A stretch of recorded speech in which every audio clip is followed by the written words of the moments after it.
Thank you very, very much. Look, the big and most direct question is, should Lady Susan have apologised?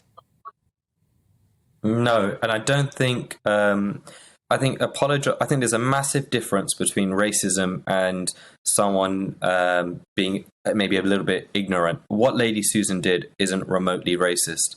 I think you have to draw a line in terms of what racism actually means. And if you look at what she said and did, I don't think that falls into the category of racism one bit. I think there is obviously a level of maybe ignorance or someone who I would argue innocently is asking these sort of questions. I think it's perfectly normal in an environment, especially considering her age, especially considering her upbringing, to not necessarily be very clued up with what is socially okay to say now and not. And I will give, a personal example with me. When I go abroad, it's a regular question I will get, which is, where are you from? I would say British, but I know my skin's slightly darker than the typical Brit. My name's a bit different from the typical Brit. So it's perfectly normal for someone to follow up and say, where are you actually from? They would tend to ask an extra from. And I would always answer similar, British. My parents were born in India. Yeah. It's perfectly normal.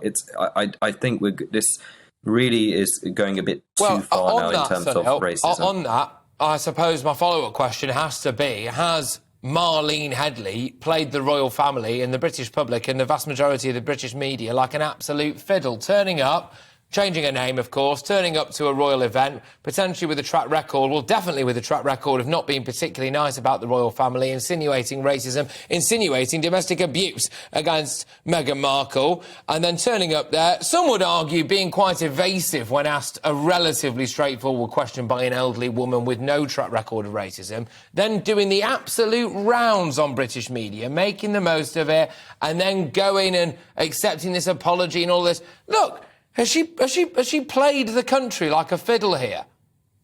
Yeah, for sure. It's great for her profile. It's great for her publicity-wise. I think it's really harsh on Lady Susan. It's harsh on the royal family. It puts them in an impossible position because if they don't apologise, we're already seeing the nonsense with Meghan Markle and Prince Harry, then, that maybe they think that adds some credibility somehow to whatever they're saying.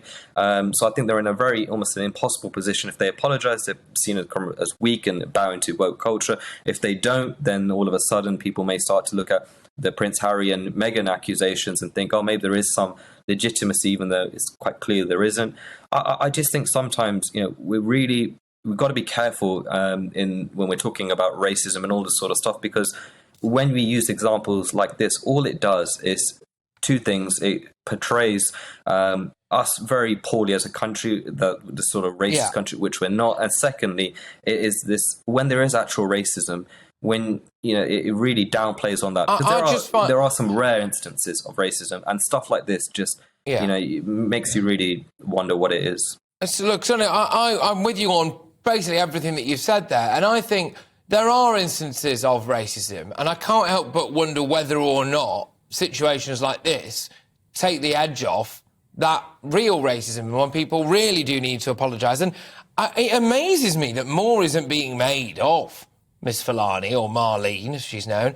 When it looks at the Charity Commission now is having, an interest, shall we say, in Sister Space, her charity. It received £357,000 in grants and donations, according to the accounts of the year to March 2021, including from London Assembly, the Culture Department, Comic Relief. Serious question marks as to exactly how or where some of that money was used, or indeed how it managed to actually obtain that funding, supposedly based around the fact that their service was seeing a 300% increase, allegedly, in its use. No one really seems able to understand how they managed to reach that figure. We're also seeing as well the fact that they got grants for things like sewing machines, and then when victims of domestic violence wanted to come and use the sewing machines, they were made to pay, allegedly. They were allegedly made to pay to bring their own textiles for it. I mean, it all does smack of something not quite being right there, and I just can't help but feel like maybe the royal family shouldn't have apologised just yet to this lady. Let maybe nature take its course when it comes to things like the Charity Commission. They might regret apologising to this particular individual, no?